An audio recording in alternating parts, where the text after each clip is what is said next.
We've got to answer the bell. Now let's go.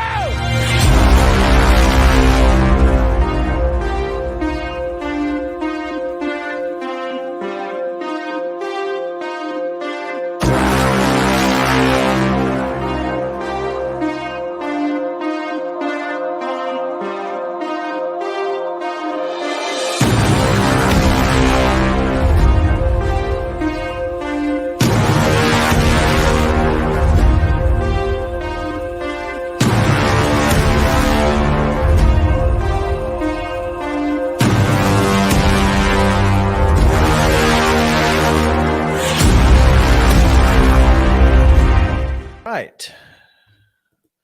Top story today, Mo. 800 and what did I say? 34. $834,000 per month Per month. per month. MONTH month. Every 30 days. Not year, not No. Every 30 days for the next 3.5, 4 years. 48 months. I've seen 40 as well. That's why I didn't. Well, okay. It could either way. Matt Rule is getting paid to not coach. You know what? A lot of folks already trying to get him his next job, and if I'm him, I don't need no job. Yeah. You know where you can put me in whatever analyst from whatever booth leaves to go coach, Urban Meyer, Gene Chizik, whatever, whoever leaves, holler at me. Or as you're fond of saying, what if you just pull a James Gregory? You don't never see my fat butt again. $834 a month for 4 years. I mean, you can't spend it. You can't. You cannot spend that. You literally cannot spend $834,000 a month. So you ought to be able to save half of that and stretch it out over 8 years. And you put it in the bank and you've got a good money manager. You're good. Just if you got a bad money manager, you're good.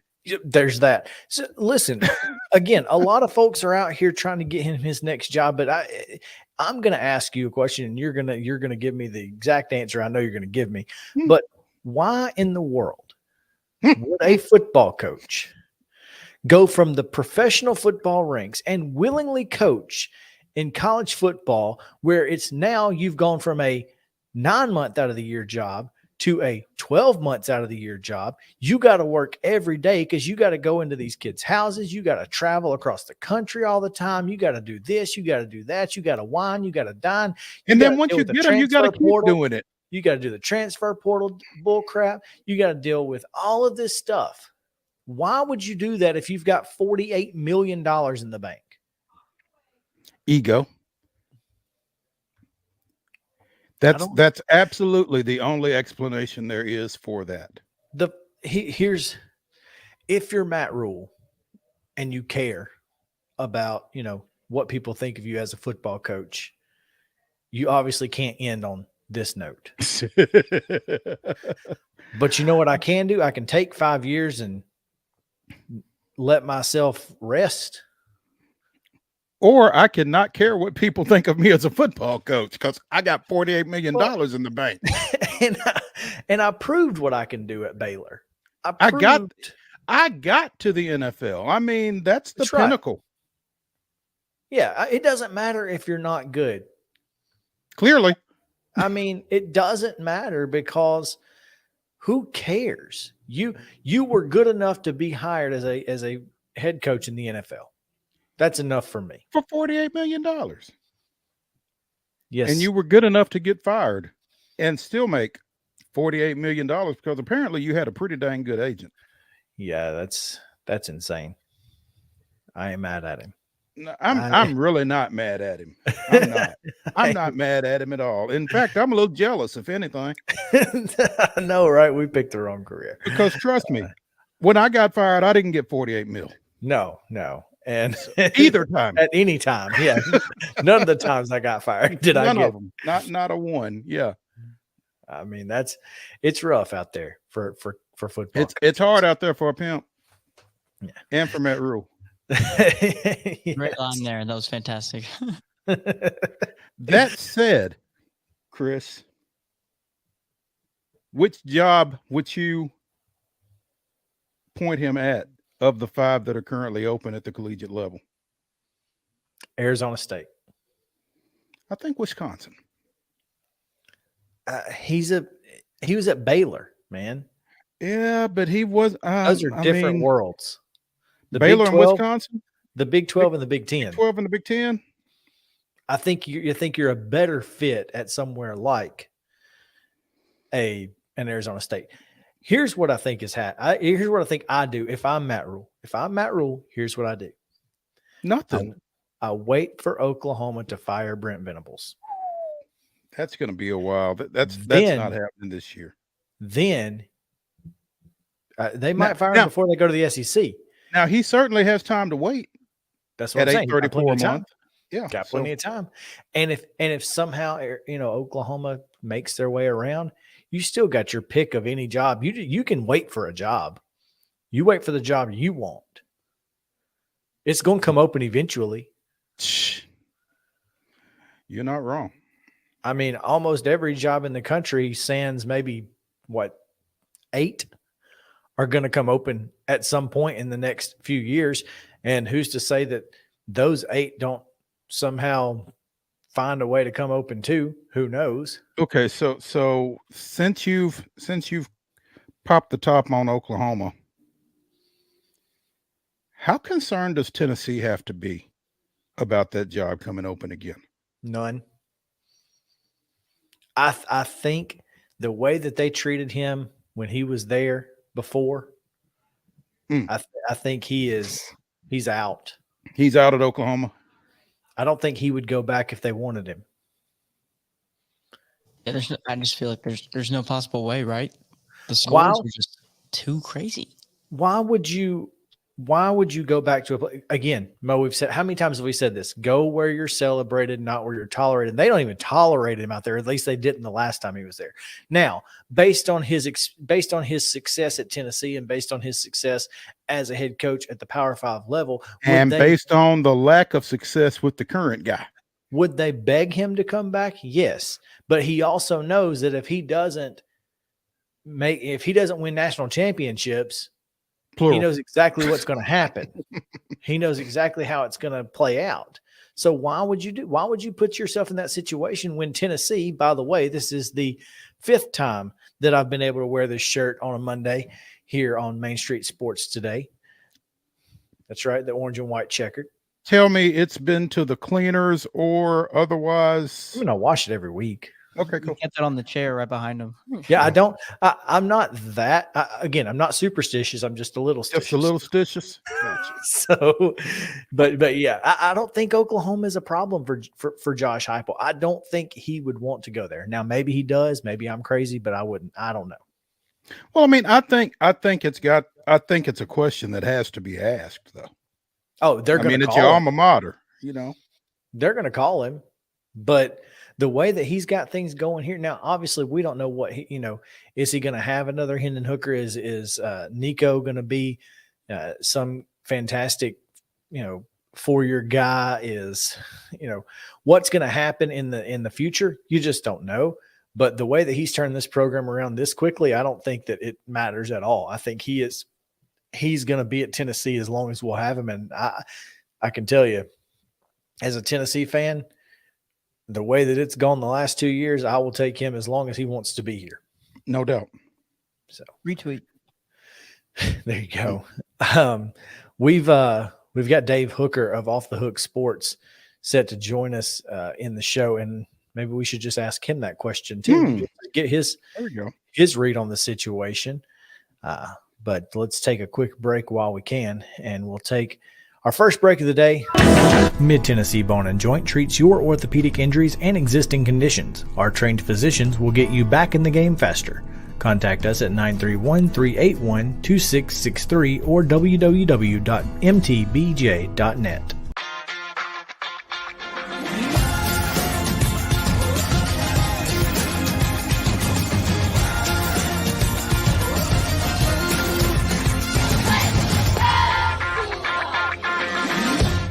Hey folks, while we take a quick break from the show, I want to tell you about our friends over at Custom Stone Handlers in downtown Columbia.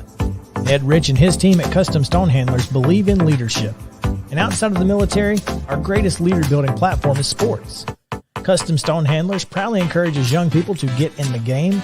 You can contact them today at 931-490-4990 or visit CustomStonehandlers.com. Jones & Lang Sporting Goods here in Columbia has been outfitting teams, officials, and anybody else from T-ball to college for 50-plus years. Be sure and check them out at 931-388-8060 or online at jonesandlang.com. Jones & Lang Sporting Goods, the look of a winner. Zion Christian Academy, ZionEagles.org or 931-388-5731. You can schedule your appointment. Go tour their campus. It is beautiful over there, and you're definitely going to want to see it. Again, it's ZionEagles.org. Give them a call, 931-388-5731, and schedule your tour today. Are you an enthusiastic sports fan? Want to have fun and get in on the action? Heck yes, that'd be awesome. Have great attention to detail? Want to stay active? Definitely.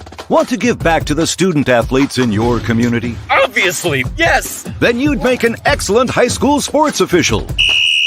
We need more officials in Tennessee, because with no high school officials, there are no high school sports. Sign up today at highschoolofficials.com.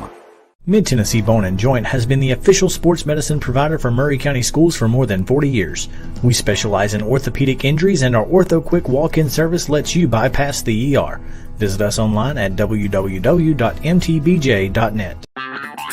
This is Chris Yao with Main Street Sports Today. Every show, Mo Patton and I welcome friends from all across the sports landscape, from high school coaches and reporters to national, college, and pro sports personalities. You never know who might stop by for a chat.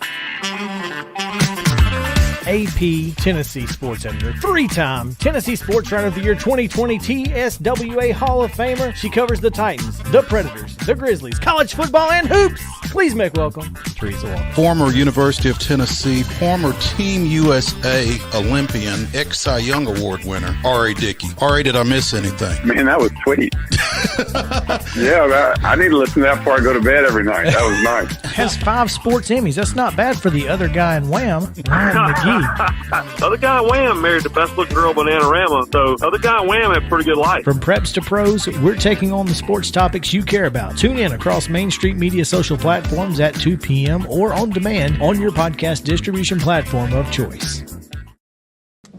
All right, we will now have our second press conference with the Tennessee Volunteers. Joining us is head coach Josh Heupel and 3 of our student athletes. So we'll have opening remarks by Coach Heupel to be followed by questions. Coach? Yeah, just first, I've said it during the course of the week, but thank you to everybody involved with this entire setup. The Orange Bowl Committee, South Florida, the hospitality has been second to none. This has been a special game for me in my past, and have always been treated the right way here, and a fantastic week for our staff and for our players. Great experiences for them, and obviously it culminates tonight with a great win for us. Thank you to Vol Nation for showing up and the way that they did. Fun to see them flying from all across the country and coming and help us go compete tonight. I appreciate everything that they've done, not just tonight, but on our entire journey this season. It was awesome, fun to see so many VFLs, former players, show up throughout the course of the week. 4 days prior to game day, they already started showing up in droves out at practice, around the hotel. It was great to get an opportunity to connect with you guys. You guys have built an unbelievable legacy here, and it's something that we're continuing to strive to go chase and embrace every single day. So thank you for the legacy that you've left. All season long, we've talked about learning how to compete and finish at the end. This month, the message was really consistent with that as well. It was about finishing our season, finishing this legacy for the guys that have been here the last 2 years or whenever they came in. I'm not sure a group has done more in a shorter amount of time to help revive a prominent program the way that this group has. So proud of the players and the staff, the connection that we have, being accountable to one another, loving to compete, and doing it together every single day.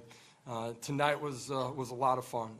Unbelievable defensive performance. Special teams were rock solid, and Joe and offensively found a way to make a bunch of big plays and get the ball to the end zone. Great night for Tennessee. the best is yet to come, but really excited about what happened tonight. All right, we're going to open it up to questions. Again, our etiquette for questions is please raise your hand. A microphone will be brought to you.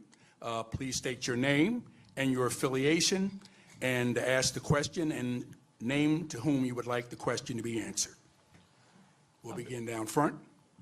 Glenn Sattel with Saturday Down South. Coach, what do you say to people who insist still that bowl games don't matter? And what was the significance of the win tonight? Man, bowl games matter. You watch them every single day. You can see the energy, effort, and strain, the excitement, the disappointment on the other side. They matter, and it doesn't mean that everybody has everybody for the ball game. That's just the nature of where we're at during the course of bowl season. But it matters for everybody that shows up. It matters to the head coaches, the assistants. It matters to the fans. It matters to the players. These guys are prideful. Clemson's prideful. When you line up and compete, man, you're going to compete with everything that you got. And these are rare opportunities. I just, 21 years ago, whatever it was, I got an opportunity to play here inside of this stadium, and the memories that I have from that. I don't talk about my playing days a lot with these guys. I'm old enough that some of them weren't even alive. But I think they bought into that these moments matter, and it's something that they will remember for the rest of their lives. Yeah, it continues to put our brand, the style of football, and it's a legacy moment for the guys that are here that are graduating, but it's a springboard for us moving forward. Again, our brand is out in front of everybody. I think we've beaten 3 out of the last 4 national champions during the course of this season. 11-win season, which hasn't been done since 2001. There's so many positive things, so much momentum inside of our program that the entire country, our players, our fan base, recruits, can see the trajectory of where Tennessee is and where it's going. And tonight's a big night. Joe, I got 2 questions. First one for Joe, Austin Price, Fall Quest. You're just such a cool, calm guy, and it doesn't ever seem like anything rattles you. Tonight, you kind of had it all on display. You had the touch ball to Ramel late, and then a couple of seeds that you threw for some scores. What were the emotions like for you when you're making those passes? Pretty much got to stay calm. That play is going to happen. When it happens, it's going to happen. So when you come to the sideline, you just pretty much got to, stay equal-headed. The next play got to happen. You have to move on to the next play. The last play, you can't go back and change it after it's done. So after those couple footballs that was thrown down the field, I was pretty much just humble, as I always am. Just pretty much just, I smile a couple times, but it's fun. And then, Aaron, for you, big game tonight, had a couple sacks in the first half, several tackles for loss. Talk about your kind of growth as a player as you continue to hone your craft at linebacker. Yeah, just buying into the coaches, listening to the coaches, loving on the teammates. My teammates pushed me, but I couldn't do it, without my D-line and my back end. So, man, just shouts out to them, shouts out to the coaches. They keep me going. This question is for Joe Milton. Joe, you coming from Pahokee, Florida, representing South Florida here tonight at the Orange Bowl and being the MVP, how does it feel doing it right in your own backyard? It feels great. I've pretty much been talking about it for the whole month, ever since we figured out that we was coming down here. It was a statement game for Tennessee as a team, also a statement game for me for playing home. Adam Sparks, Knox News. For Josh, right here in front. Joe was sort of filling in for Hendon, Squirrel for Jalen. To some extent, Aaron was making plays maybe that Jeremy would make during the year. You have 3 guys here that all step forward. What's the philosophy that you have that where you can plug and play and still stay at this elite level? Next man up. You can phrase it however you want to. That's not coach speak. We talk about it. We live it every day. We talk about competing the right way and preparing for your opportunity. You don't know when it's coming. You got young guys that continue to get better. I think the fact that our guys love being in the building, they love learning and growing. They enjoy who they're doing it with. Allows us to continue to take strides individually and then collectively as a football team. And man, like where we started and where we are now on that in that way is so different. And we got good young players. We're losing some really good veteran guys, obviously, but the future is freaky bright for Tennessee football. George from The Athletic. Actually, for Josh and Joe. Joe, it looked like you were looking for Hendon there on the stage, and then he gets up there and kind of shares that moment with you. I know some of this process, he's been Zooming in meetings. Joey was just talking in the locker room how you guys did the call sheet together.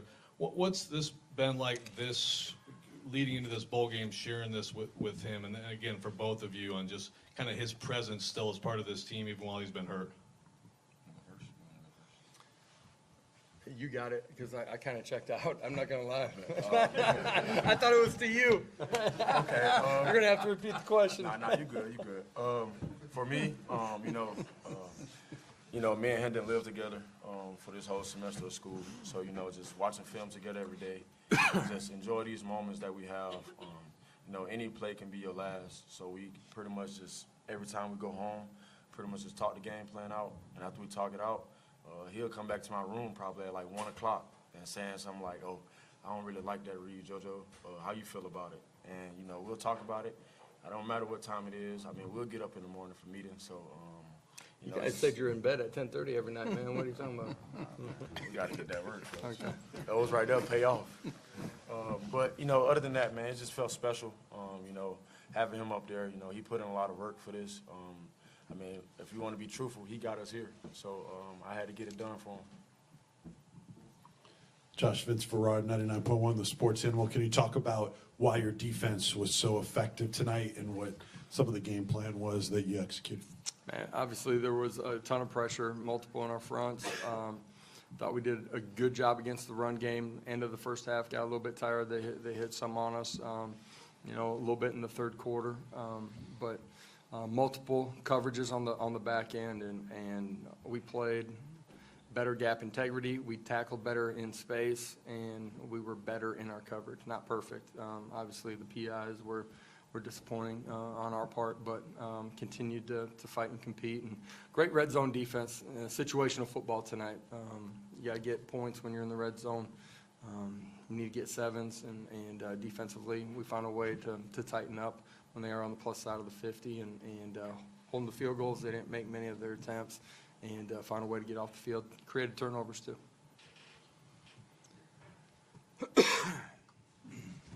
Samantha Castano with Local 3 in Chattanooga. This one is for Coach Heupel. Kind of going off of that, the Tigers were held without a touchdown for just the second time this season in the first half. Obviously, a lot has been made about Clemson's top-notch defense. Do you think people kind of counted you guys out in that way? I think our defensive players continue to grow. We had guys that were playing in the middle part of our defense, more reps than they had been during the course of the season. It's a prideful group. We continue to get better. There's some youth back there. The fact that we had more health in the secondary with more opportunities to practice allowed those guys to go out and play in a better way. Throughout the course of the season, training camp last spring, just those guys they missed a lot of opportunities to improve, and thought they got better during the course of this last month after the end of the regular season. Reese Van Hatten, WATE TV in Knoxville. Squirrel, I'm not going to let you get off easy on this one. When you found out Jalen and Cedric weren't going to be playing in this game, how did you embrace stepping up and taking on a larger role? I just went to Brew, Ramel, and just stayed in the building extra and just worked on my game and stuff, extra film, and I knew I had to step up and stuff. Wes Lemon, WorldWideWest.com. Squirrel back-to-back for you here. Overall, just to touch upon that, can you just talk about the receiving core, just the talent of it overall, and in your opinion, what stands out to the receiving core of this team? I feel like we're the best. All of us come to work every day, and we just ball out and stuff. I have a question here.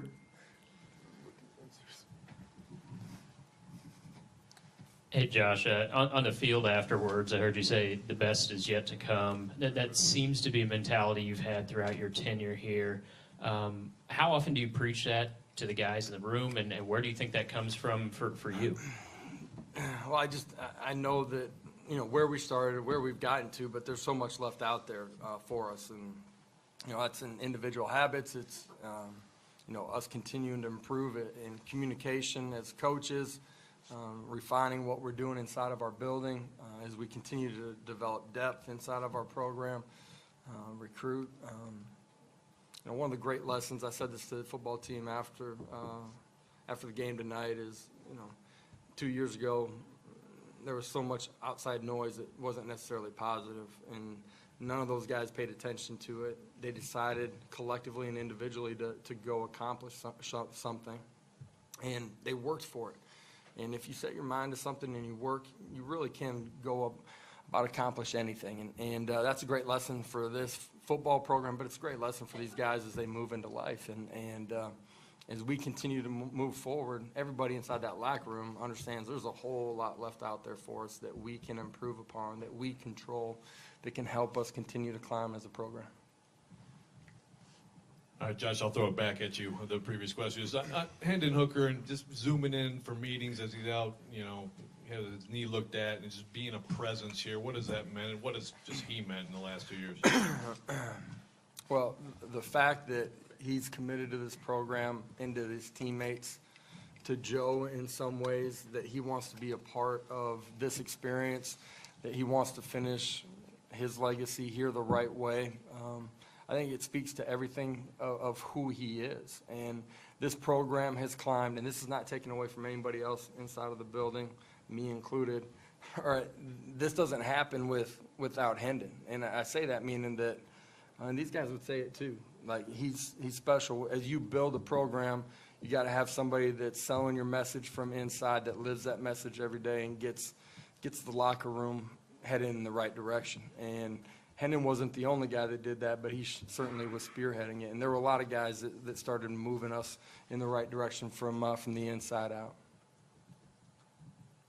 Josh Austin with VolQuest, when you describe it as freaky bright a few minutes ago, what does that look like to you? I mean, you had those freshmen, whether it be Squirrel or Josh Josephs, Elijah Herring, play a lot more reps and snaps tonight. And then, of course, you had all these newcomers come in here. So what's that future look like in your mind? Yeah, playing electric football on the offensive side of the football field, scoring a bunch of points defensively, being aggressive, fearless, ferocious, and being the best defense in the country, and having that same mentality on special teams. Like, we're just getting started in what we're developing here, and I love coming to work with these guys every single day.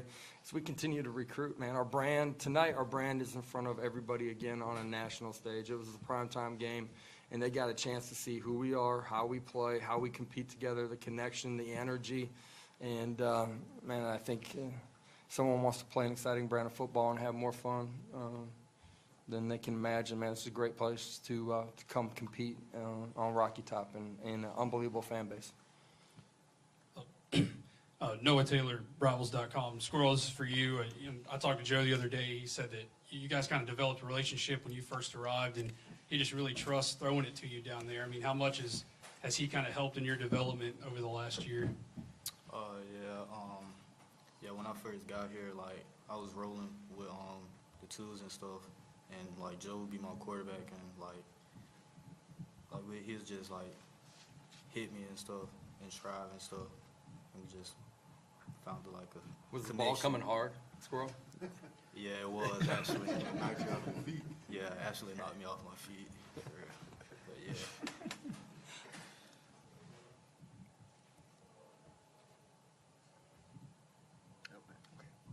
Wes Rucker with 24/7. Question for Aaron. What was different defensively for y'all until Clemson got to scoring range, and once Clemson got to scoring range? It just looked like two different defenses in some ways. Saying like when they got in the red zone and stuff. I just feel like I don't know. I just feel like we just play better when the pressure's on and they about to score. We don't want them to score. So I feel like that played a part in our schemes and stuff like that. So yeah.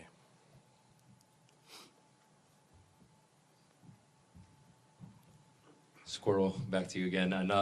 Kind of a funny one. WATE, Reese Van Haften. But have you realized how much, back here, sorry. Have you realized that your name is buzzing on social media because your name is Squirrel? Yeah. You looked it up already? Nah. Oh, you should Google or Twitter search your name. It's hard. Your name trending. Down front. Joe, you said that this was a statement game for you. What kind of statement do you feel like you made? The Vols back on top. Yes, sir. Josh, what do the next few weeks look like for you? Obviously, after the season's over, a lot of changes. You got hires to do, rosters, who's coming back, all that kind of stuff. Can you walk us through that? Yeah, I was going to try to enjoy this one. Thanks for ruining it. You still can't. Really? Jeez. I'm going to enjoy a couple days with my family while I push forward on some of the problems that are the issues that you already talked about. We got recruiting 4th through the 8th, and we'll move forward on staff and all of those things here as the beginning of January unfolds.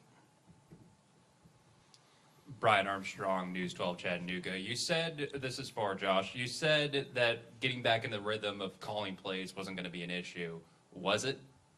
Now, first of all, we got a great staff. Joey Halsley does a fantastic job. Glenn Ellerby does a fantastic job. Those guys have been with us forever. Tonight, we probably weren't great balance early on, but some of that was what they were doing on the defense side of football. So. Do we have any other questions? We have one in the front. This question is for Coach Josh Heupel. Let's talk about some of the greatest memories that you have from this season, because there are a lot of them. Yeah, you think back about this season with this group of guys, finishing it the way that we did here will certainly be a great memory. Some of the huge wins during the course of the season, inside of Neyland Stadium, Alabama, Florida.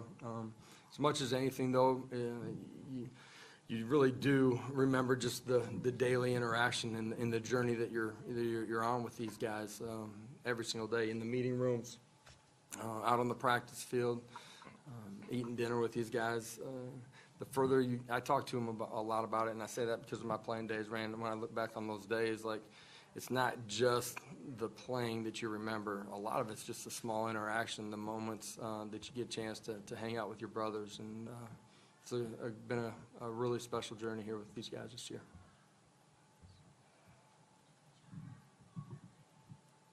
Well, that's going to conclude our press conference. We want to thank Coach Heupel and our student athletes, Aaron, Squirrel, and Joe for joining us. Thank you for representing the Southeastern Conference and Tennessee University. We wish you the best in the offseason, and thank you for joining us. Let's go, boys. Thank you.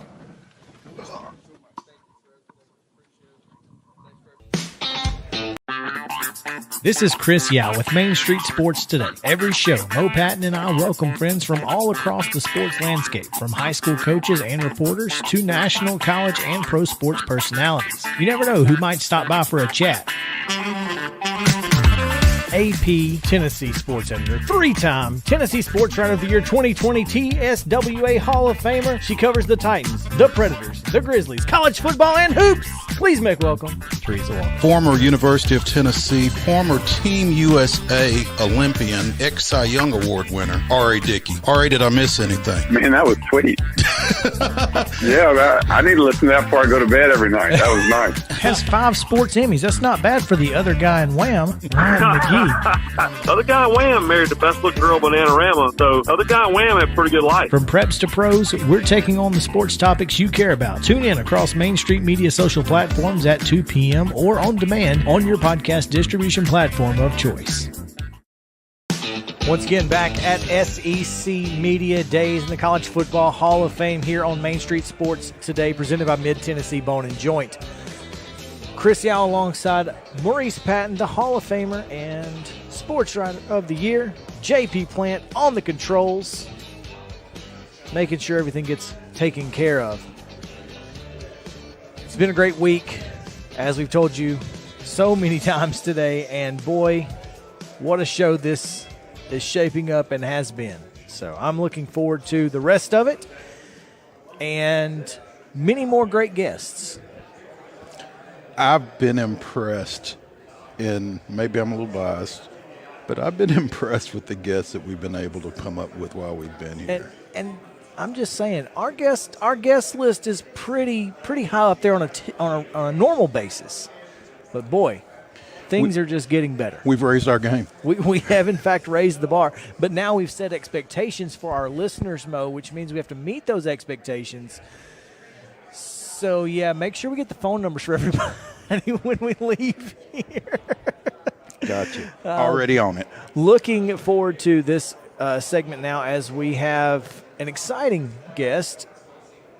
One of the rotating hosts of SEC Now, and obviously hosting her own shows as well.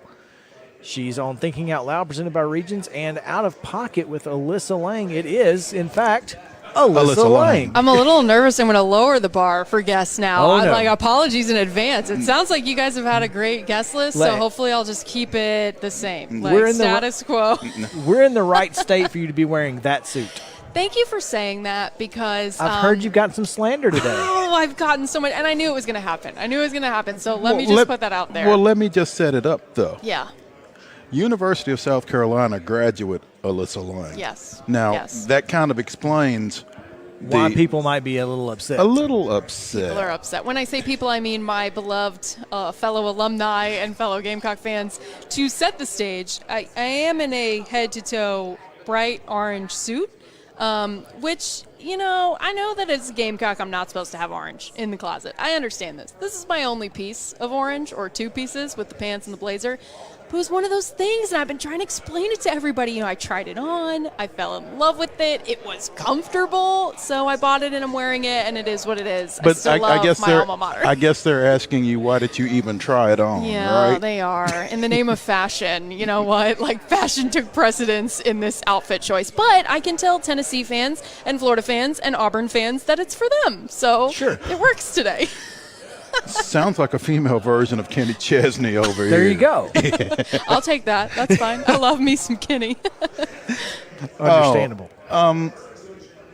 You have been host of SEC Now for how long now? I'm going into my 5th year now, which is crazy to say out loud. It feels like I just started yesterday, but I believe I'm going into year number 5, which is really exciting. It's been such a fun journey since I got here in 18. And everything that you guys have dealt with since in terms of broadcasting college athletics with the pandemic and everything. Yeah. It's got to be nice to kind of feel like things are getting back to whatever normal quote unquote is. Normal. Exactly. Yeah, my first 2 years they were normal, right? I mean, we never knew what was ahead of us. And I was actually just in the hotel last night with Richard Johnson and Spencer Hall, who I did Thinking Out Loud with a couple of years ago when they came on with us. And I said, it was already enough of a challenge to start a new job at a prestigious network like ESPN and the SEC network.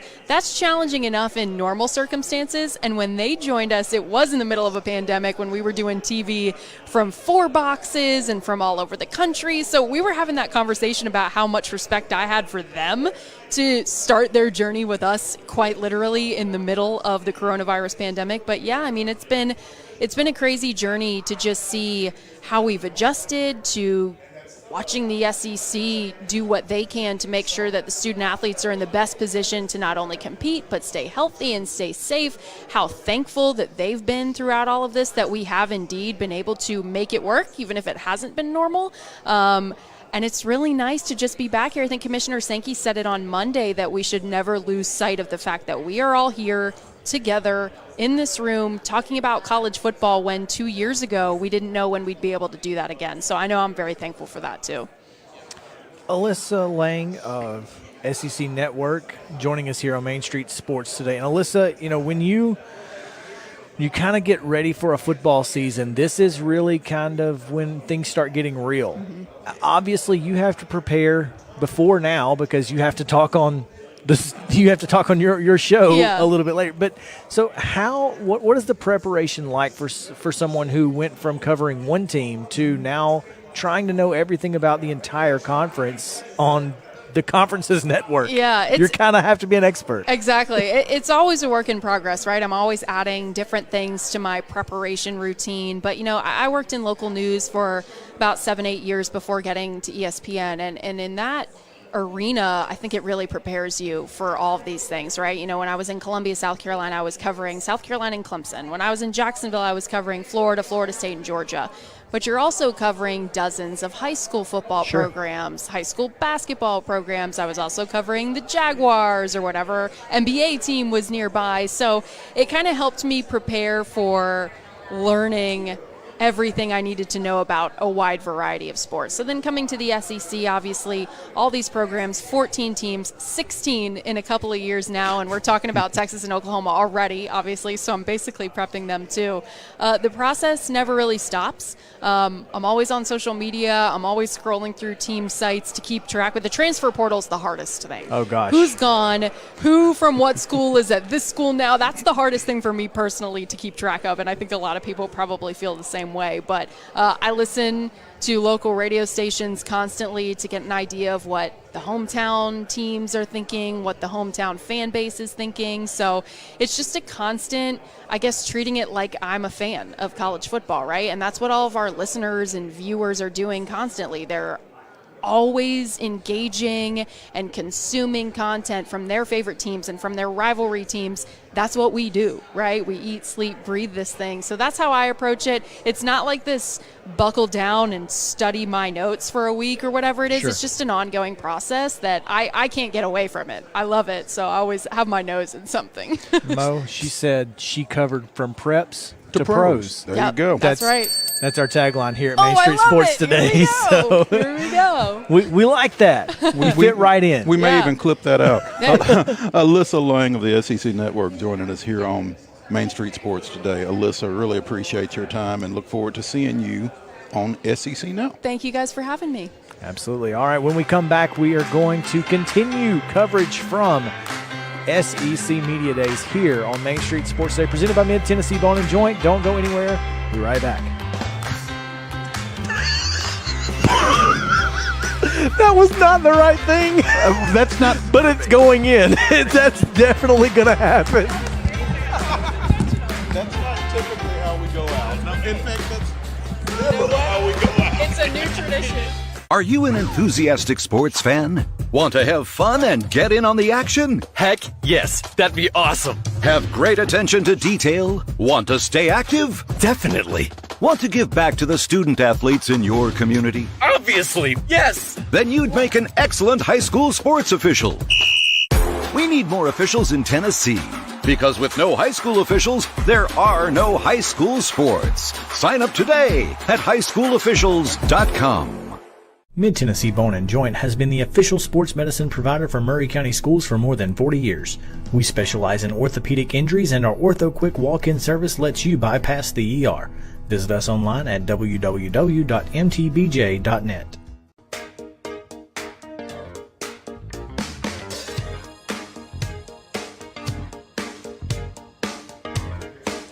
Welcome back into Main Street Sports today, presented by Mid-Tennessee Bone and Joint.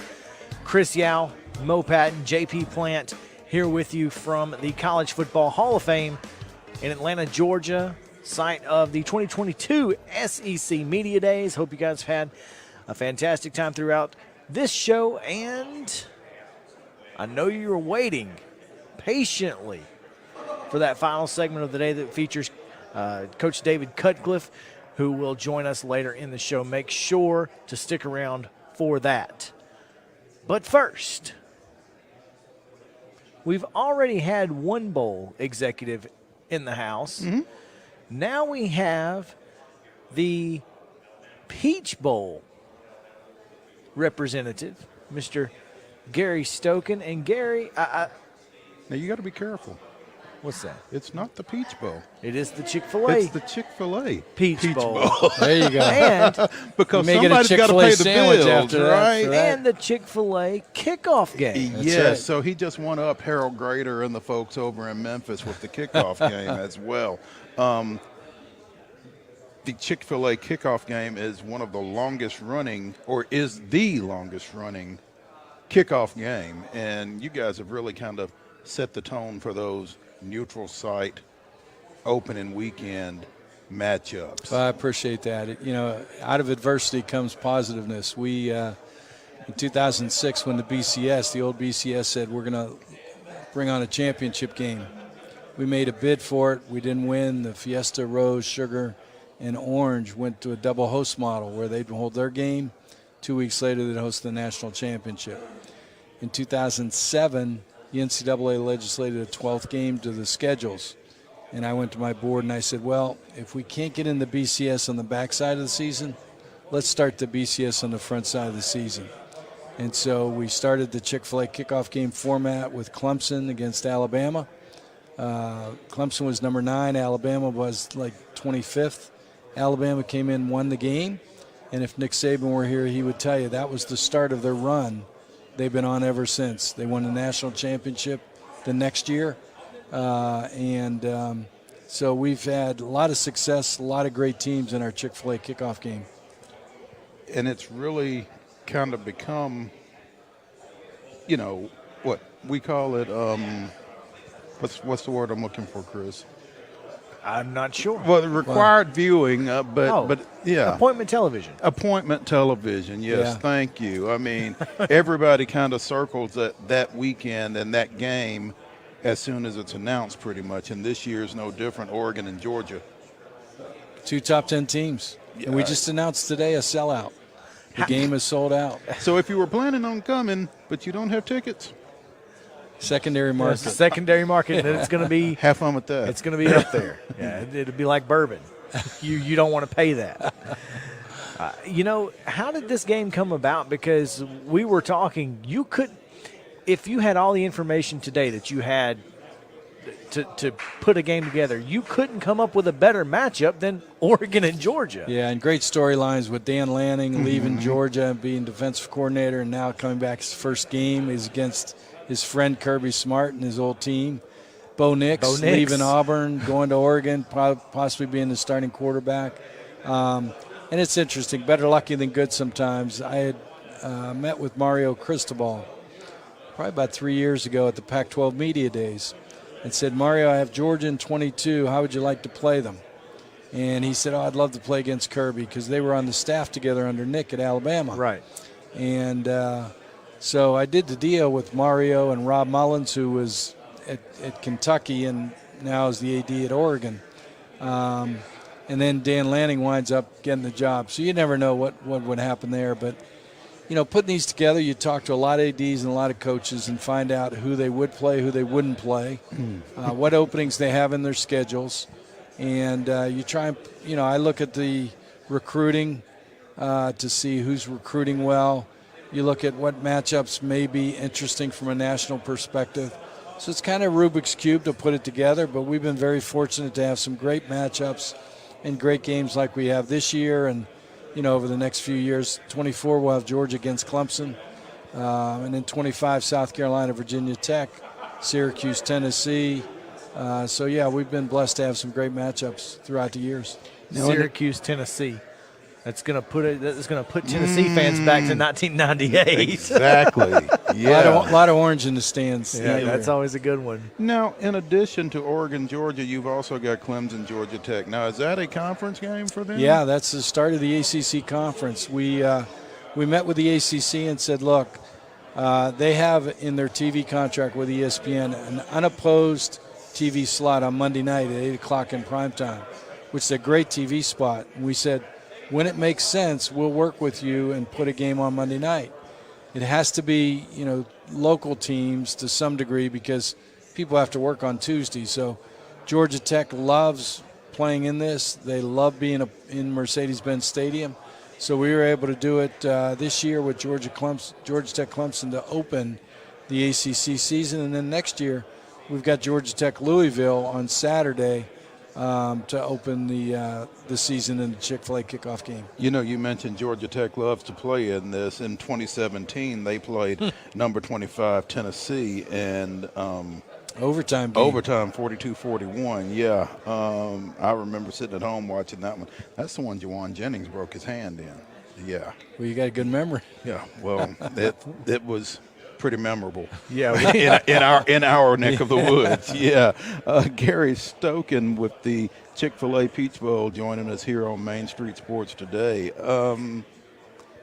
How far out do you get these matchups?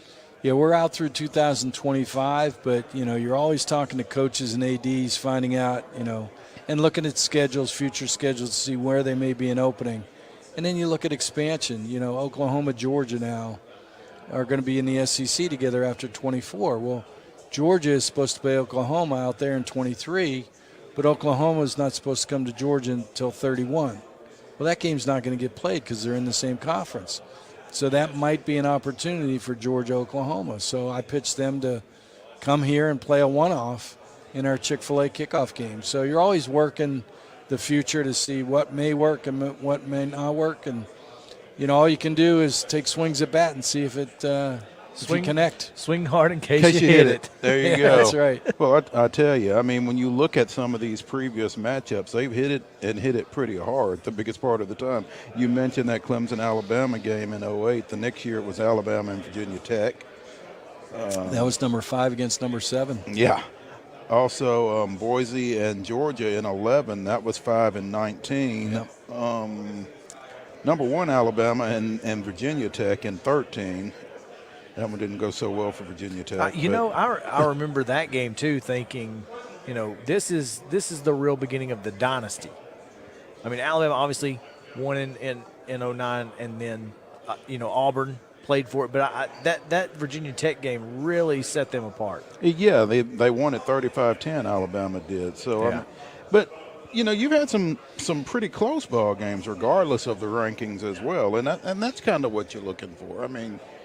Close games mean good TV ratings, yeah, which is good for your sponsors, right? Good for viewing audience, the number of people that want to watch the game, and we try and have tried to do the ACC SEC matchup typically in our kickoff games, because now being a part of the New Year's Six in the Chick-fil-A Peach Bowl, we don't control what teams we have. We have national teams like Michigan or Washington coming into play. So, and this year we'll have number 1 against number 4, 2 against 3, whoever that is, in our semifinal game. So, it's worked out for us to have a lot of ACC, SEC matchups in the Chick-fil-A kickoff games in the past. What we have found is that in nothing does geography matter in college football anymore, it feels like. It really does kind of seem that way, and it's a little unfortunate, I think. Sometimes. But, when you can get a cross-country matchup like Oregon, Georgia, you like seeing that kind of thing. Yeah, you don't see that very often. You don't see that until bowl games, Right. and even then you may not see it. So,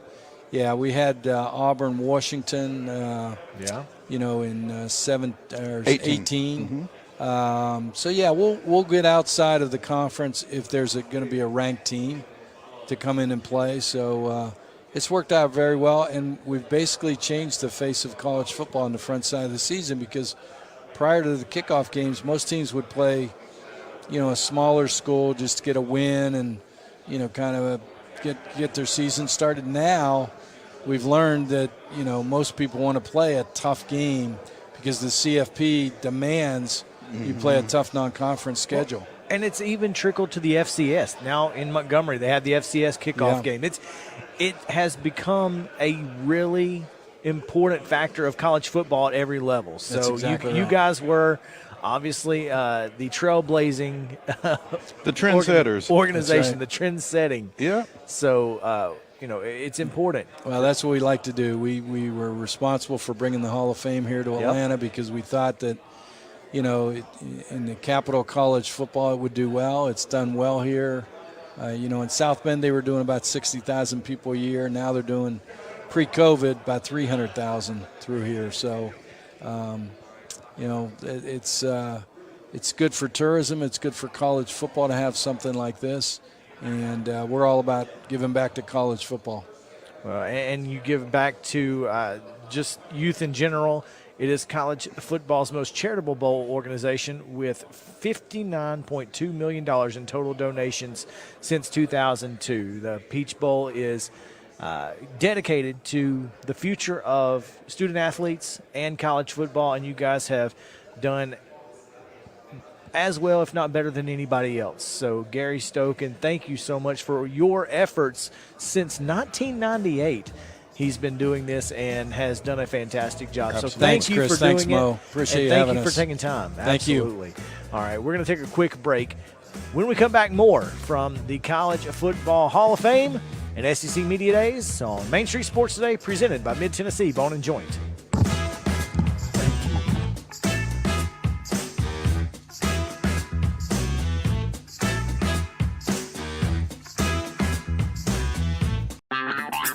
This is Chris Yao with Main Street Sports Today. Every show, Mo Patton and I welcome friends from all across the sports landscape, from high school coaches and reporters to national, college, and pro sports personalities. You never know who might stop by for a chat.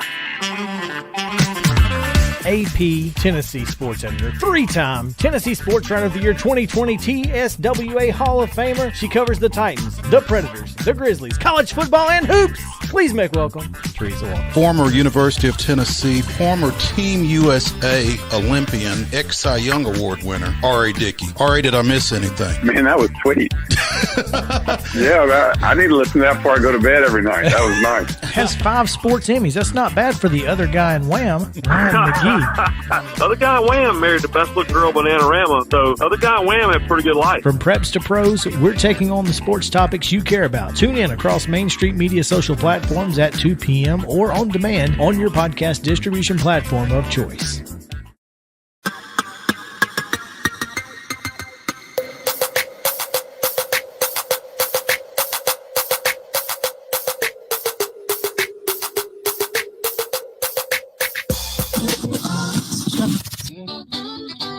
This is Southern Middle Tennessee Sports Today. Sports talk like it used to be. You know, like your crazy uncle used to listen to. Only better. Here's Chris and Mo. Welcome back in Southern Middle Tennessee Sports Today, presented by Mid-Tennessee Bone and Joint. You know, I don't know how many times my crazy uncle listened to sports talk shows that have a guest quite as unique as this one, Mo, and I'm looking forward to this conversation that we are about to have, especially as we are in the midst of one of the most surging variants of COVID since this thing started. So, you know, when I brought this idea up to you, and it was essentially because I just didn't know what was going on. I didn't know what was happening, what was going to happen. And obviously that's kind of been exactly the way we felt for the last, 2 years almost to this point. It's a fluid situation. And so I'm really excited that we were able to procure a guest of this magnitude. And Mo, I will let you do the honors since, you guys go way back. We do go way back. Joining us here on Southern Middle Tennessee Sports Today is Dr. Alan Sills, the Chief Medical Officer of the National Football League. And it's a pleasure to be able to get you on, Dr. Sills. And I'll tell folks that Alan and I served together on the board of directors of the Franklin Baseball Club for quite some time. And this guy is disgustingly proficient in a number of areas. Let me just say that. But to be able to draw on your expertise in your professional capacity, Dr. Sills, is really a feather in the cap for our show. And so we appreciate you taking some time with us this afternoon. Hey, thanks for having me. It's great to see you guys, and excited to be with you. It's always good to be with home folks. I'm based out of Nashville, so I enjoy getting the chance to visit with local folks. Well, we certainly appreciate you taking the time. I know you're busy, and we've kind of had to bump some things around in order to get you on with your schedule. And as the NFL goes into its final week of regular season play, obviously a lot going on from the coronavirus standpoint. And as Chris said, really been a fluid situation for you guys all year and the last 2 years. Really challenging, I would say. It has been, but I think that one of the things that the NFL prides itself on, is just resiliency, and of course that's a big part of football. Is how do you deal with adversity? How do you suddenly adapt to circumstances you didn't expect? And obviously, illness and injury have been part of the game for a long, long time. So while it's been incredibly challenging, we've had, I think, a terrific partnership with our clubs. All 32 of our clubs have a dedicated medical staff. They've all got what we call an infection control officer that kind of helps coordinate everything COVID. But everyone has pitched in. I mean, I've just been on the on a couple Zoom calls in the last hour here, for example, with a couple of clubs where the general manager, the head coach are on the call, sort of preparing ahead for playoffs and some of the things that are affecting there. So it's been very much a team effort. We've all learned a lot along the way. And I think that it's been that resiliency that's really allowed us to keep going and to pivot and do things that we needed to do in order to change and adapt to a very, very unpredictable landscape, as you said. Obviously, when you came onto the NFL staff, I guess, back in 2017, I would imagine the biggest things that you were dealing with were concussions, head injuries, that kind of thing, and reacting to that. And you talk about pivot, all of a sudden you're dealing with infectious diseases and pandemics and that kind of thing. This hasn't been necessarily what you signed on for, I wouldn't think. I think it might have been under that other duties as assigned, but no, you're right. Obviously, back in 2017, concussions were front and center. And listen, they're still a major focus of ours, as are other injuries, lower extremity injuries, hamstring, Achilles, ACL, you name it. But clearly the last 2 years have been dominated by this. But what I think has been really unique and something that's an enjoyable part of my job, Mo, is to be able to say, at the NFL, we've actually been able to contribute a significant amount of knowledge to public health agencies. We've had some of the best data because we have had access to testing and tracing and things like that. So throughout the pandemic, we've met regularly with the CDC, with the White House Task Force, with other public health officials.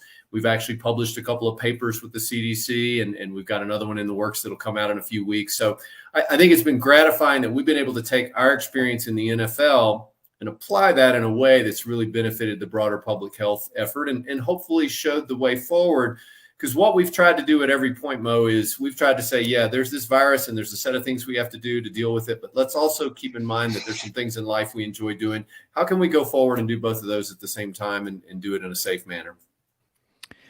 It's interesting that you mentioned that, Dr. Sills, because yesterday the Associated Press put out a story quoting Brian McCarthy saying that, the NFL has every intention of playing Super Bowl 56 as scheduled in SoFi Stadium in Los Angeles on Sunday, February 13th. And I feel like you guys are making every effort you can to make sure that happens. How important is it to make that date? Well, I think that we've obviously always been committed, as I said, to trying to stay on track with doing things and showing that they can be done safely. But we've also recognized that sometimes we have to change. I mean, we've had to change days of the week when certain games were played. We've certainly had to change our protocols and things like that. And one of the things that you guys may not be aware of that I learned quickly about the NFL is there's always contingency planning. So every single weekend, and this is pre-COVID, every single weekend, there are stadiums that are prepared to host games if there were suddenly a natural disaster or some other reason that a stadium couldn't host a game. So there's always tremendous planning for these contingencies and backup plans in place. One of the other things I would emphasize is these aren't decisions we make in isolation as a league. We don't just sort of put our head down and say, well, this is what the NFL is going to do. There's a lot of communication with public health authorities. I mean, we've met multiple times with the Los Angeles County Public Health Authorities, with the state of California, the governor's office. So it's a collaborative effort, again, where we want to make sure that we're good partners and that we're supporting the public health effort there. Alan, you had previously worked with your alma mater, Mississippi State, in a advisory medical capacity, I guess. What's the difference in that work and this work? I would imagine it's to the 10th power in terms of intensity and detail and that kind of thing. Well, I think when you think about the NFL and pro sports in general, and obviously there are just so many more resources that become available to you. And I think one of the things, again, that people may not be aware of is how much research we do. Since I've been there, we've spent over $300 million around medical-based research. And that research covers everything from better helmets and better cleats to how we can adjust the rules of the game to make things safer, to basic science mechanisms behind some of the diseases, to COVID, to mental health. I mean, it really covers that spectrum. So it's gratifying to get a chance to work with so many smart and talented people. But at the end of the day, it's really still always about that relationship as a doctor or trainer and a player. And that's really no different than local high school football, let's say, for example, or to the collegiate or the NFL level. There are just a lot more people in the stands and a lot more cameras that are broadcasting the game at our level. But it's still the essence of trying to keep athletes healthy, help them pursue the dreams that they want to do and to make them as available as possible. That part's really the same at all levels. And again, that's where I think the NFL can have a big impact on some of these other levels by some of the things that we're finding out and what our research is showing. Could you do this if you weren't a football fan? I think it'd be really hard. I've been a football fan my entire life, and I still remember going to NFL. NFL used to play 6 preseason games. A lot of people don't remember that, but there would be preseason games down in Mississippi where I grew up, and we would go and watch the Saints play in preseason. And I remember that as a 4 or 5 year old kid. So I've been a football and really a sports fan my entire life. And so I think having an interest and an understanding and an appreciation mode for all the positive things that sports and team sports in particular bring to us makes the job easier. Speaking with Dr. Alan Sills, Chief Medical Officer of the NFL here on Southern Middle Tennessee Sports Today. And Dr. Sills, when I first asked for us to reach out to you, it was because we had no idea what was going to happen as far as, COVID. The Omicron had just kind of really taken hold, and there were just a few people you were seeing, being held out for COVID protocols. Now, just about every team has somebody on the COVID list. And as we saw last week, you guys made some changes pretty quickly in the protocols to go from 10 days to 5 days and that sort of thing. And I think other leagues are taking note of that as well. Do you see you guys as kind of the leaders in this, or is it just because you just happen to have that data that quickly? Well, I do think that there's a leadership role that the league has sort of by default. I mean, it's the most popular sport in America and it's most watched by everyone. And so one of the other things I've learned about the league is our media cycle is 24 hours a day and it's 365 days a year. So everything we do is going to have a ripple effect. But what we've tried to do with our protocols is really follow what we see as in our own data and also what the public health guidance is. And as I said earlier, we have regular conversations with CDC, with the White House Task Force, with others, so that we're apprised of those decisions and what goes into them. And then we look very critically at our own data. We have a lot of experts that we work with. We work with our NFL Players Association. So our protocols have changed multiple times. And when we do see something that's different, then we will obviously respond to that. And I would just share with you guys, Omicron is almost like a whole new disease. I mean, it's behaved very differently than previous iterations have of the virus.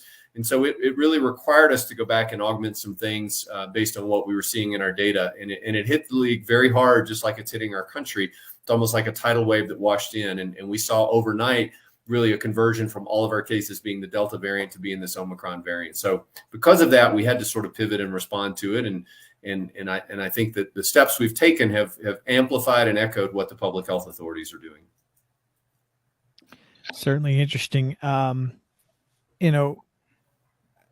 I feel like the way that you guys have handled this has been very fluid, but also you guys have handled it exactly the way it needs to be handled. And I'm very proud of the way the NFL has taken a stand in this situation, because without you guys, I really feel like, we could still be back in 2020 days. So there's that.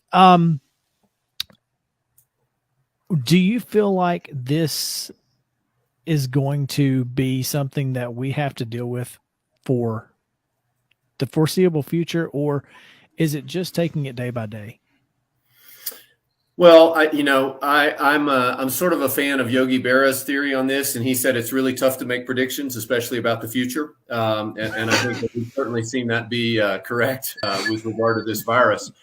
But most all upper respiratory viruses, which is what this is, eventually reach this endemic state in the population, which just means that you've got a lot of people with immunity.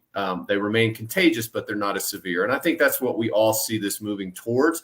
Hopefully, in a kind of a silver lining way, maybe that's what Omicron will do for us, is get us to that point a little quicker.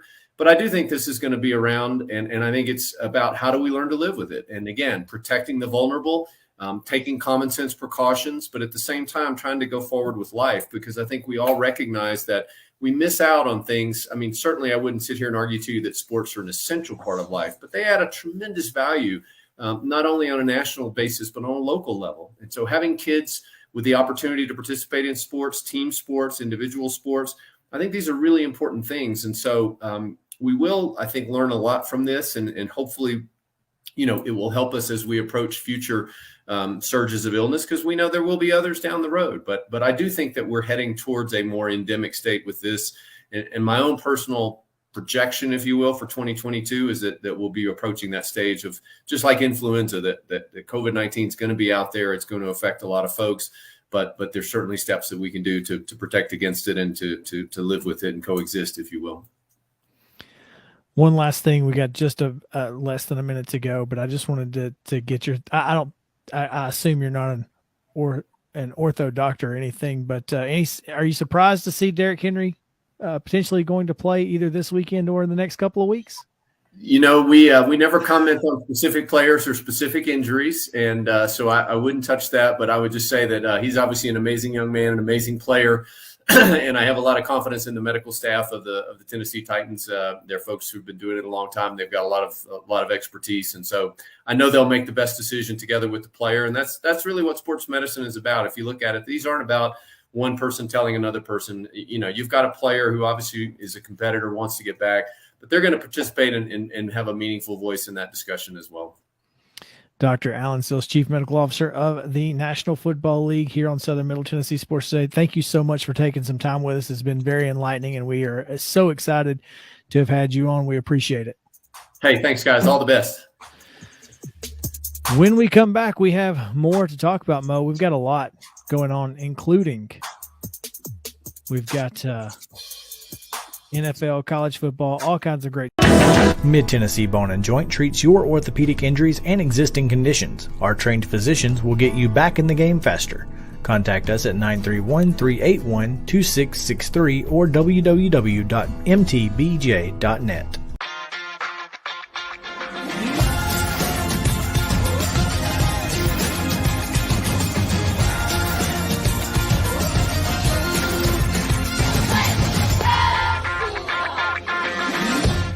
Hey folks, while we take a quick break from the show, I want to tell you about our friends over at Custom Stone Handlers in downtown Columbia.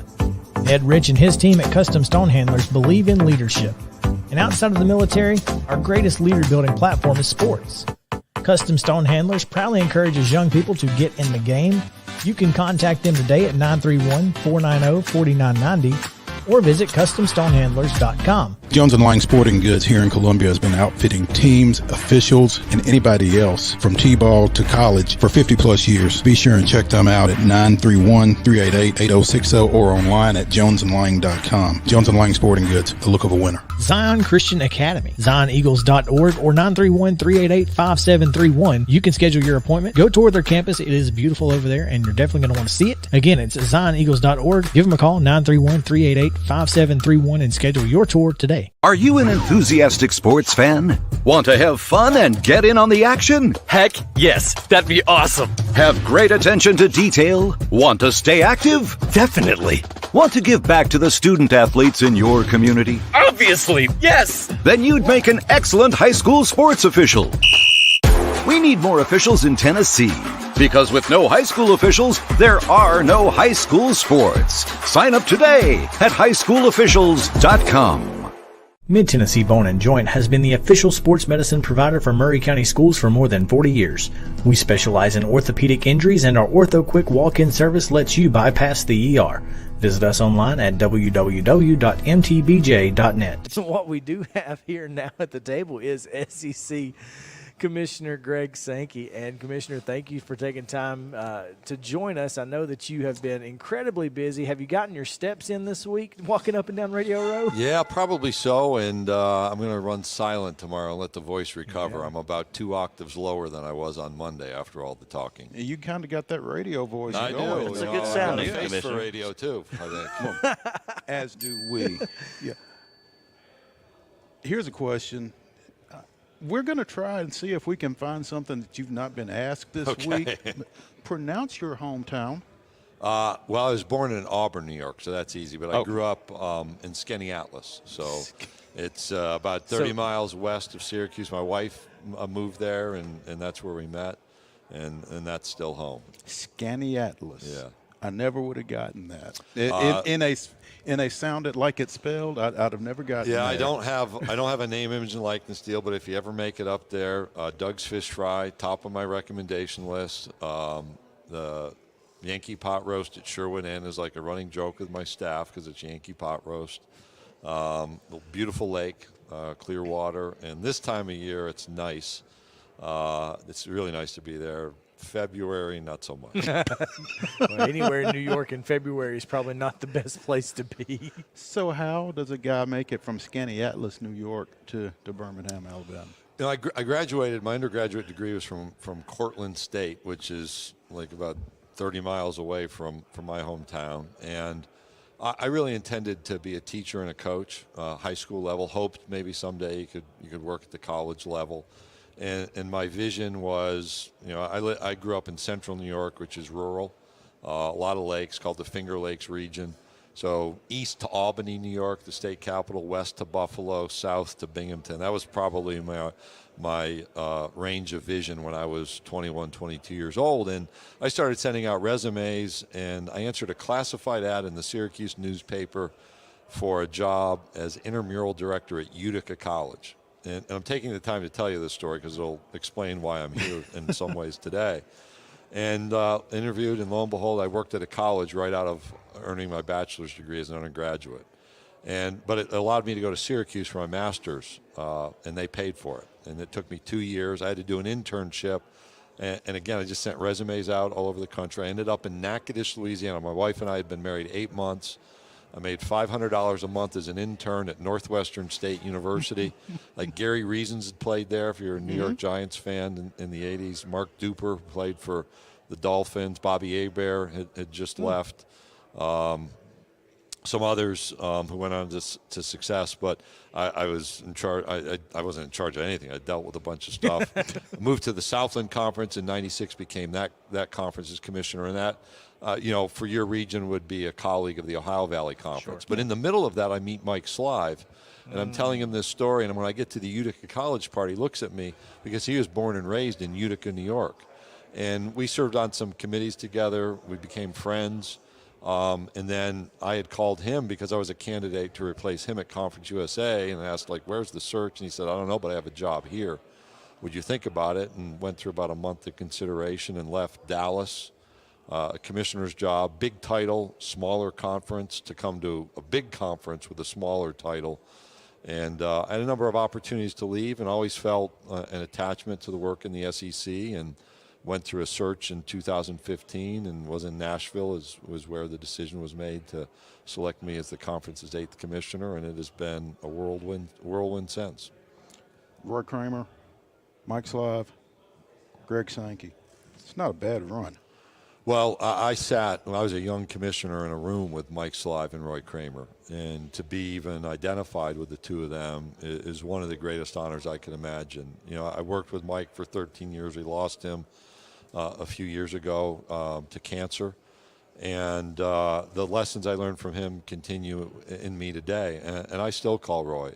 Roy was a giant to me. I can remember the first time I traveled to Birmingham and had the opportunity to meet with Roy in the office I now occupy, and The ability to be in that office and the significance of the role was not lost on me, because I walked in there never imagining I'd be back every day to work. And I remember one day, probably about 2004, Mike had me sit in his chair and type an email rather than tell him to type it, because it was much faster. And I remember thinking, I'm sitting in the chair of the Southeastern Conference Commissioner. I worked there. He's a friend, but still the impact of the position was not lost on me because of those two great leaders. You have taken a lot of pride in your introductions to these coaches. You are giving little fun facts, as we like to call them, about these coaches.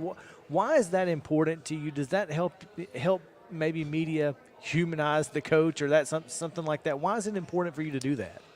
People came, my staff came to me, I think in 2016 or 2017, and said, you know what, rather than have somebody like Kevin Trainor's a great guy, provide the introduction, you should make the introduction. We'd seen Roger Goodell make draft pick announcements, and they said, you know what, that would give you a connection to the coach and a connection in the room throughout the week.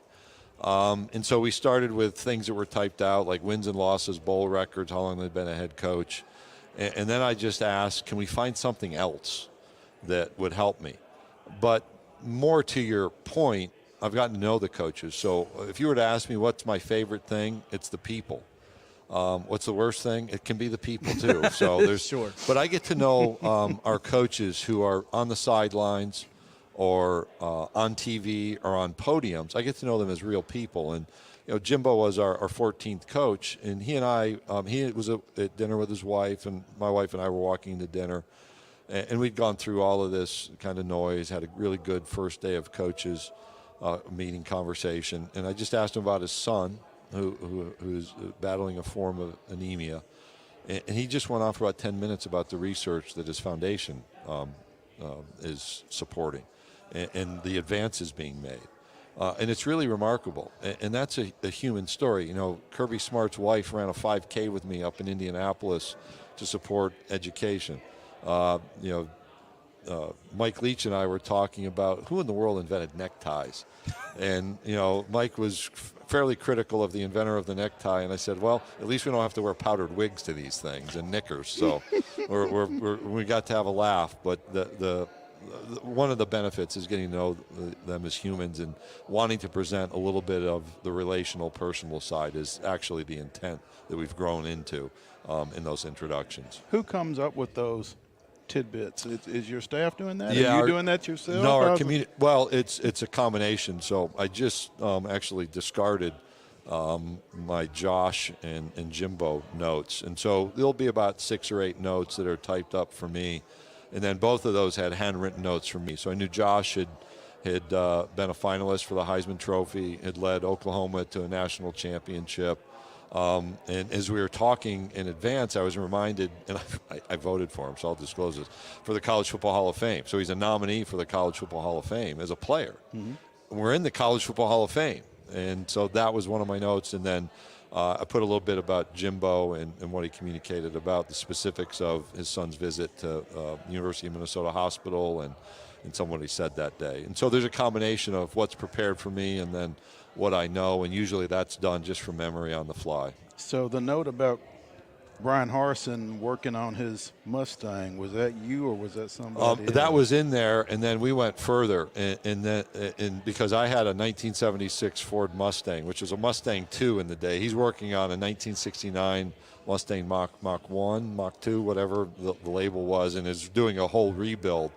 And so I talked about, I had a V6 engine that was a German engine put in sideways, and I had a rotor with a little pin for the oil to come through to lubricate the rotor that plugged up, and that's when I fried the engine that day. So we were laughing about that. I was actually at the game the first time he was a head coach at Auburn, but he was coaching at Arkansas State. Yeah. And both teams had darker jerseys, which is the responsibility of the visiting team to have light jerseys, so there are penalties involved. So I have the ability to talk about, real life issues, or I try to ask them questions. With Josh Heupel, one of the fascinating things to me was to watch the speed of the team at the Bowling Green game offensively to open. Danny White and I had a conversation about the offense. It was like 10 seconds into the play clock, there's a snap. And he said when it works well, it's 7 or 8 seconds. And in Tuscaloosa, it was happening at 7 or 8 seconds. And I was just asking a little bit about how you grow people into that. Fast forward, I'm walking around, Mr. Hooker's walking down the radio row, and I asked him, I said, did you play that way in high school or before you arrived at Tennessee with Josh? And he said, no. And I said, well, help me understand how you've had to adapt to the speed of that offense and the thought that goes on. It's just a fascinating interpersonal conversation, and as I say, I get to know people in a different way. All right, so here's the thing. You mentioned Mike Leach and the neckties. Now, we understand that he doesn't share his Netflix recommendations with you. So do you care to share your recommendations with us so you can be a little bit cooler than Mike Leach? I haven't watched anything on Netflix. Because ever. He hasn't told you. Well, so that was on the list. And then afterwards, you're like, I don't watch it that much. I'm like, well, that blew that deal. I've probably watched more Disney Plus stuff, like The Mandalorian. I was hooked on The Mandalorian. Then it like went away and it's something else. I will tell you what I watch. So Discovery Channel is high on the list. Anything out of Alaska. So Deadliest Catch is like a must. And the gold shows out of Alaska. So Gold Rush, Alaska, and like Bering Sea gold, particularly in the wintertime when people are diving under the ice with a vacuum cleaner basically to suck dirt off the Bering Sea floor to see if there's gold in it. I'll watch that stuff all the time. I mean, that right there is good stuff. Discovery Plus is his streamer. That's his choice. jam. Yeah. If I can make one Netflix recommendation to you, All American. Just check it out. Okay. Like people have said, you need to watch Ted Lasso. You need to watch Ted Lasso, and I've not watched Ted Lasso. It feels like, watching sports shows when you deal with sports all day might be a little a little much. That's a good point. That's understandable. No, but Commissioner Greg Sankey joining us here on Main Street Sports today. Did we succeed in asking you questions you have not answered yet? Yeah, this is fun. You can see that my face is smiling. Well, we figured you probably answered the same, 5 or 6 questions about realignment and all of that all week long. So we wanted to make sure that you got a little bit something refreshing here at the end of SEC Media Days, but you guys have put on a phenomenal event. The College Football Hall of Fame has been a great host, obviously, and we are excited because we're in Nashville, so we're excited to see you next year in our hometown. Yeah, that's our plan. It's not, if you will, normal or common for conferences to take their media days on the road. In other words, it just doesn't happen. And we had the concept of doing so back in 2016. We came here in 2018. We had Radio Row off in the hotel, so to be part of the dynamic, the history of football all around us, we have a sign with the Texas OU game, which is like a foreshadowing of our future, just to my left. To see the football field, goalposts, and our big media room, that's just a neat atmosphere that doesn't exist anyplace else. And, how can we take advantage of what's present in Nashville? Obviously, the music scene. Could be special. We've got some work to do, so hopefully we'll finalize an approach there and can make an announcement. But in some ways, the possibilities are almost limitless. And we want to involve our major markets, and we want to give people a chance to maybe touch us and feel us in a different way. And Nashville's really important. We look forward to, I was texting Sean Henry this morning. Predators have been great hosts for our basketball events. Our men's tournament will be there for the next decade. And really look forward to being there in March. And I think our plan is to be there next July as well. Hey, media days in a city that actually has an SEC team. That'll be different. It'll be different. That will be That's different. all right. But, Commissioner, thank you so much. This has been fantastic, and you have been fantastic and gracious. And we appreciate your time. And for this incredible event, you guys do a phenomenal job. Thank you. Thanks for being here. Thanks for being part of the SEC. Thank you.